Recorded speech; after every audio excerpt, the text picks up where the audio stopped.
Good evening, friends. This is your host to welcome you through the creaking door into the inner sanctum. Well, went sailing over the weekend. Trim little sloop known as the Vampire. Named after its owner, Nash. Everything went along with a charming frenzy. The owner yelled, "Man the deck!" And the captain promptly did. Just one man. Spread so thin over the deck, you'd think he was sprayed. An afternoon storm gave us the time for a while. One guest was washed right over the side. We didn't rescue him because we just know he'll turn up. He did once before.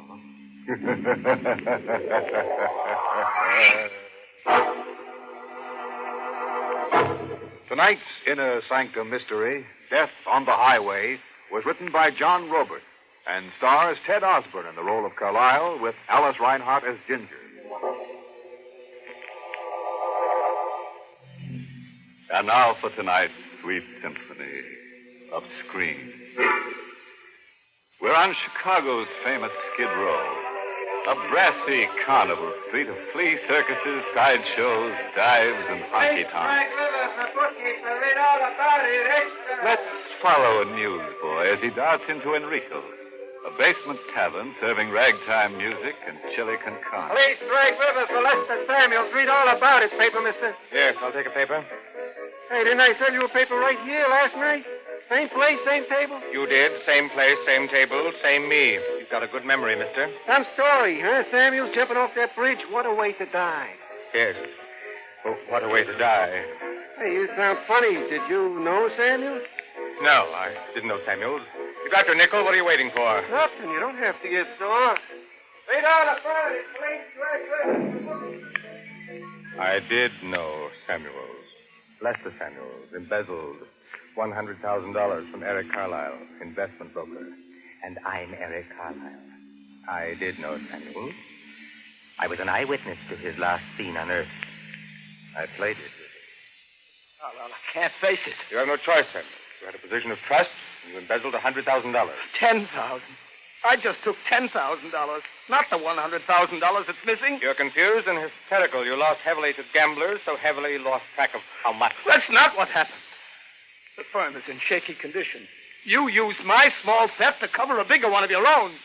You stole the other $90,000 from your own customer account. It's an improbable story, Samuel. No one will believe it. I stole only $10,000.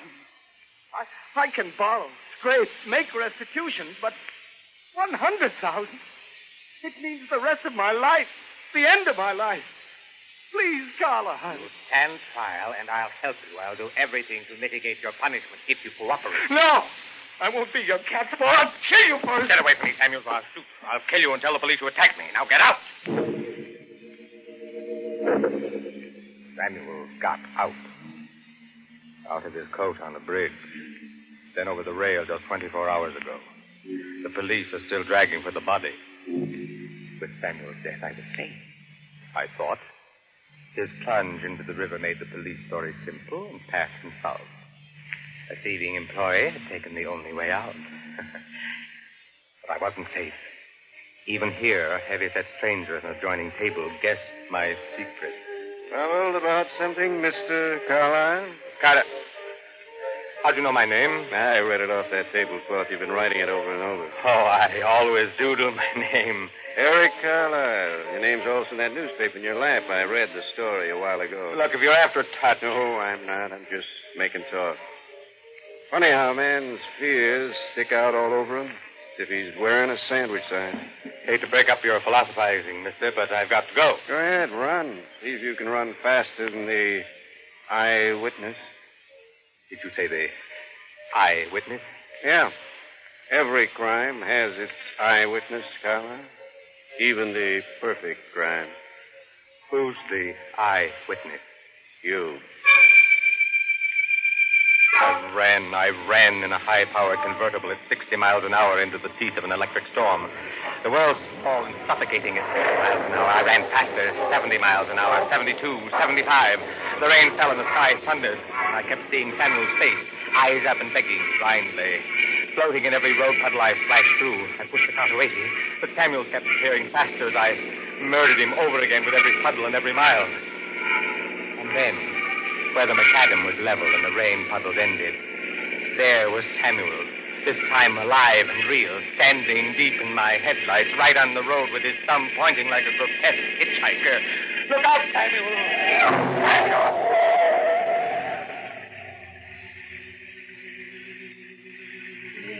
It was minutes before I dared get out of the car. The hallucination of having struck someone was so strong.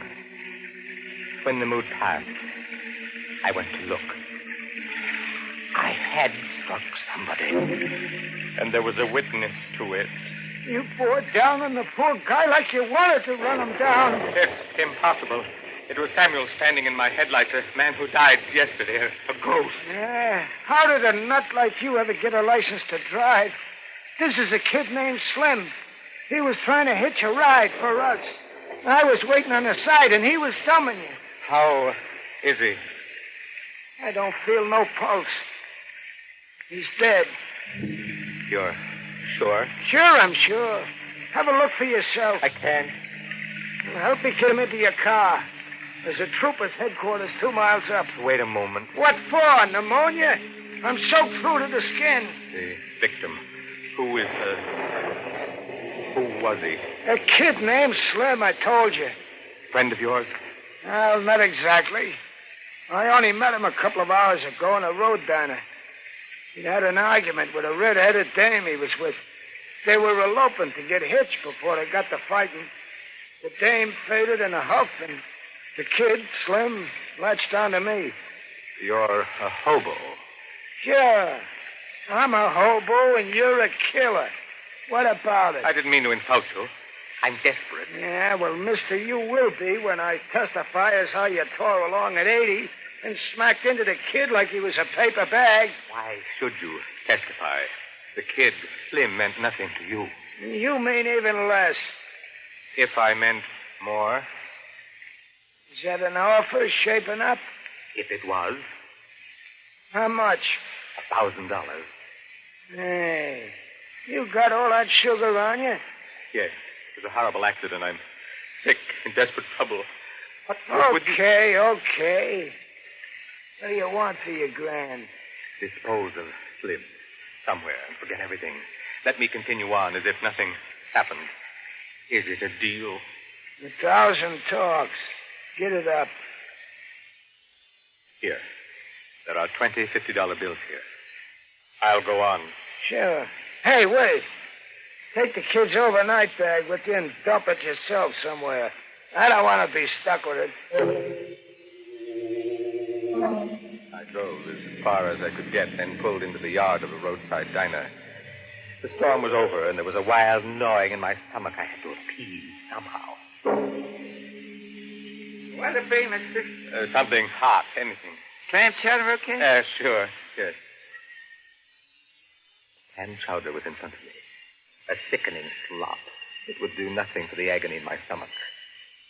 And then I saw her come into the diner and into my life.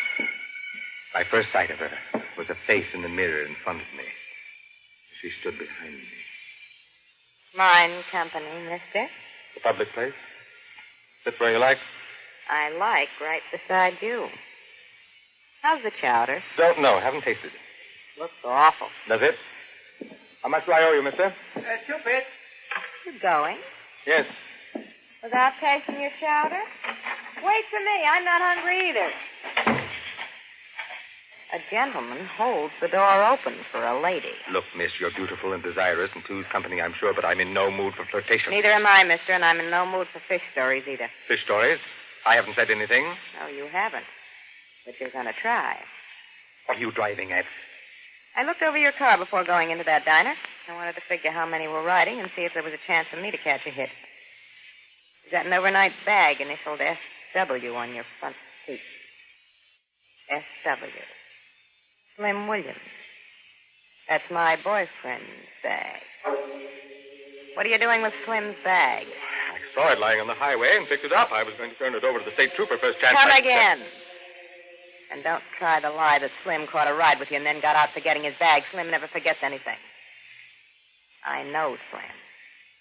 We were eloping to get married. You think I robbed your boyfriend? No. Not a guy with your fancy clothes and car. All Slim had on him was $30. The bag's just got a shirt, a toothbrush, and a Keystone camera. I think you ran Slim down. Why, what? Do you think that? By the way you're stalling and lying? Right. Your Slim did suffer a minor injury. I tried to stop for him, and a friend of his some miles back, and stopping abruptly, my fender hit him a glancing blow. Where's Slim now?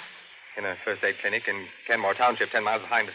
Why did you lie about it? But I didn't want to be held up any longer. I'm in a hurry. And why did you keep Slim's valise? An oversight.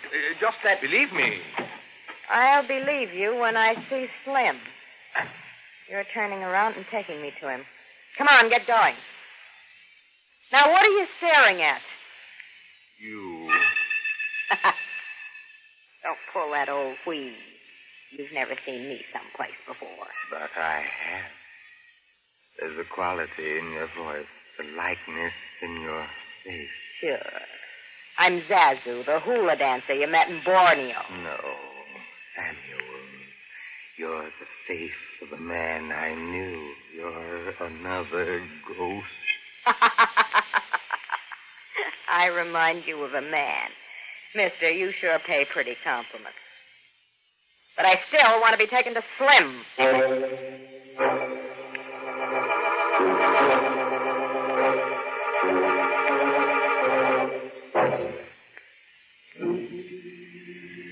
Every crime has its eyewitness, even the perfect ones.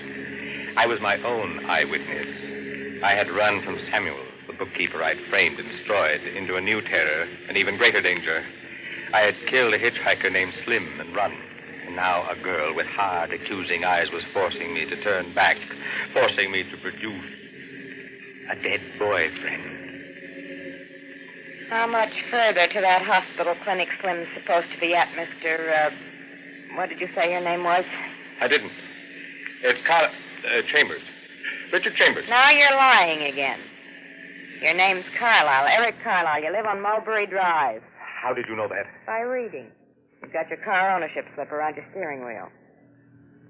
I'm Ginger Thomas. Hello. How much further to Slim, did you say? Not much, Father. Well, step on it. You're loafing along like we're out joyriding. We were close to the place where I'd paid off that hobo. And again, the thing was coming alive before me. The dead were coming back in the black puddles the car overtook and splashed through mile after mile. Samuel and now Slim lying side by side. There had to be an escape for me. I had to rid myself of the girl at any cost. Why are you stopping? Rear tire feels flat. Take a look at it. Go ahead. Tire is low. Have to pump air into it. Got a hand pump in the trunk. Hurry it up.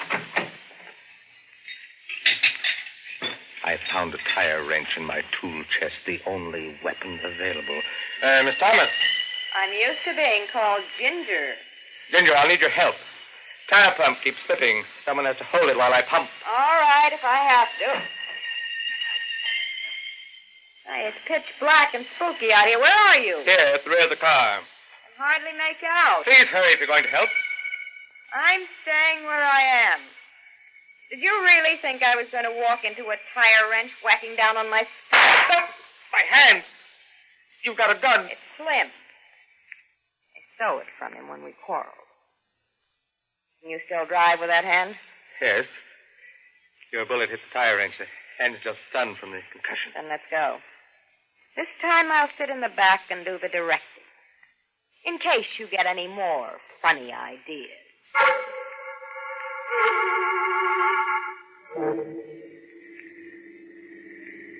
What's our destination? Police headquarters. You're going to tell them you ran Slim down and then tried to murder me. Ginger? You warming up another fish story? No more lies. I killed your Slim on the highway accidentally. I couldn't seem to stop in time. Where is Slim now? A hobo who was with him disposed of him. For a price. How much? $1,000. Cheap way out for you. I didn't haggle over price. I offered that much, and the hobo took it. I never haggle over the price of my safety. No price too high. You're telling me. I saw you go for that wrench back there. Slim meant nothing to the hobo. Slim meant something to me. I understand. If I could make it up to you, somehow. He meant 100 times more to me than he meant to the hobo. 100 times more? $100,000? Police headquarters about a quarter mile up. $100,000 is a fortune. Sure, it's a fortune. If it means my safety. Yes. I'm rich. Pull into the first tavern you see. I want the thrill of ordering a 4-inch steak and champagne.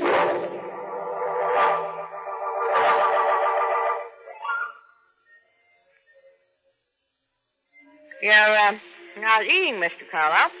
Eric, formalities are a little pointless now. Okay, Eric. Go ahead. Order something extra good. On me. Thanks, no. Say, how are you going to turn over all that money to me? I have that much in my vault. In cash? In cash. Good. Eric. Yes? Don't look now. Across the room in the end booth, near the piano. Who is it? The hobo. The one that Slim took up with. The one I took up with. You mustn't see us, Ginger. Let's go quickly. But I haven't finished half my steak. You'll get another one some other place. We've got to get out of here.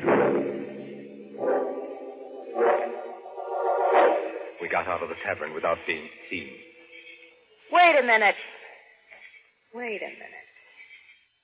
This dawns on me that your safety is my safety now. We're partners, sort of. And the hobo's your problem and my problem. I don't follow. If the hobo gets to worrying about what he's done for you and yells cops, I'm out that $100,000 you're going to give me tomorrow. You see it? In a way. And if the hobo sticks his hand up for a second helping of your money, you can't pay him because I've got your money. So the hobo turns to me. But how can he get to me? He hardly saw me in the storm of darkness. I didn't identify myself. You don't know hobos. That $1,000 you gave him opened his eyes to a lot of possibilities. He doesn't know your name, but I'll bet you anything he jotted down your license plate number when you pulled away. And then what can we do? Just one thing. One thing. If we're going to stay safe, we've got to shut him out. For good. Murder. You were the man with the lug wrench once. Look, I've got a fortune now, and Slim wants me to protect it any way I must. When Mr. Hobo comes out, we're walking him down the road and into the woods.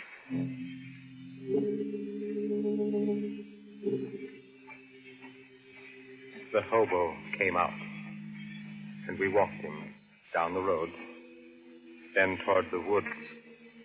I was beside him, Ginger behind him, prodding him with a gun. Ginger was protecting her fortune against the hobo as cold-bloodedly as I had once protected my fortune against Samuel's. Now, what's the rap, mister? I ditched the kid like we agreed. It's useless to talk. Oh, the dame's been selling you a bill of goods.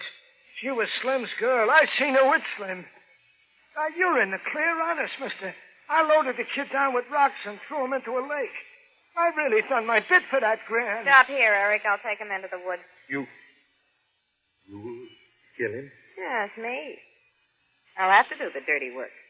Can't trust you with a gun, so I'm stuck doing it. Don't run off while I'm in there, Carlisle. We've got a morning date with your bank. I won't run off. There's no place to run to. Keep walking, hobo. Look, I'll give you back that grand if that's what's griping you people. Walk. They disappeared into the woods for a moment. Victim and executioner. There was a long, heavy silence. And then...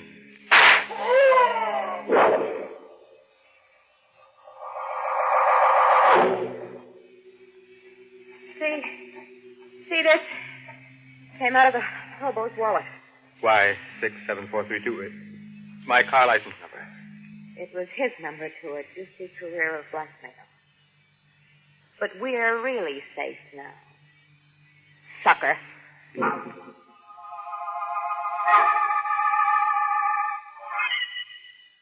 We came back to town, Ginger and I. In the morning, I went to my bank vault and turned a packet of new bills over to her. $100,000. The money I'd stolen in Samuel's name and hidden away.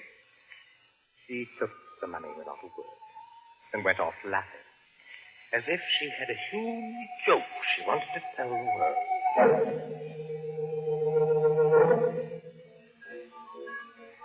I'm here in Enrico's now. I've been an eyewitness to a lot of things since Samuel. I'm back here because there's no place to run to. The heavy-set stranger who called to turn on me last night is coming over. Weren't able to shake that eyewitness, huh? No. How can a man shake himself? I've been seeing Samuel everywhere. He's been a boy named Slim, hobo, girl named Ginger. Lock me up somewhere. I'm out of my mind. No, you saw right. Samuels and his family. His 2 sons and his daughter. Samuels?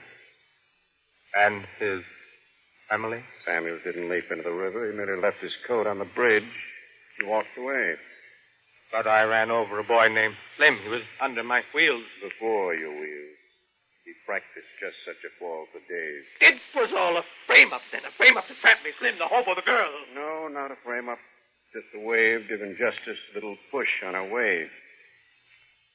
Who are you? Another Samuel. Samuel's father, maybe? No. I'm just an odd-job man working out of police headquarters. I specialize in digging up eyewitnesses.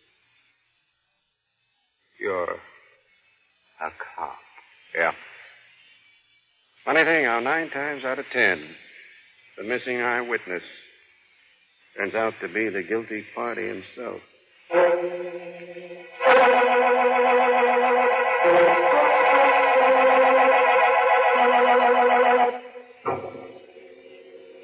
Did someone just say all Carlyle needed was a dash of ginger to cook his goose? Still, you know, Carlyle hung on to his sanity, but tenaciously, right down to the last crack. Morals? Oh, I got a couple. Short fees on the nearest penitentiary wall, somebody. When embezzling money, be sure to amputate both hands so you won't finger yourself. And this clincher. He who frames a bookkeeper only hangs himself. Good night. Pleasant dreams.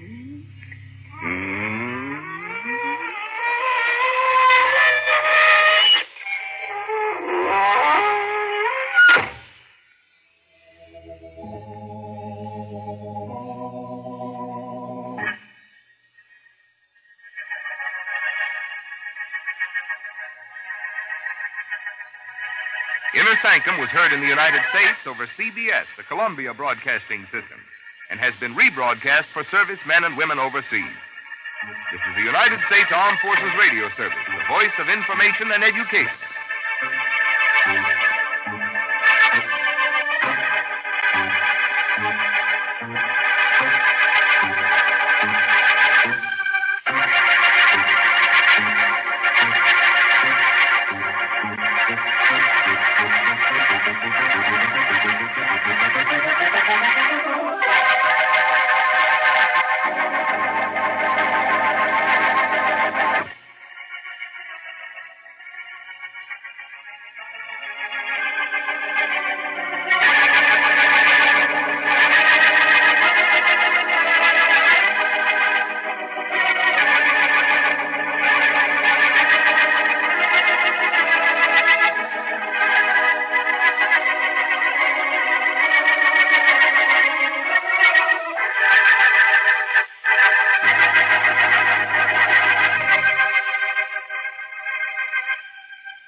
Spooky Ventures is the home for spooky content and spooky merchandise on the web. Check it out today at spookyventures.com. And remember, always keep it spooky.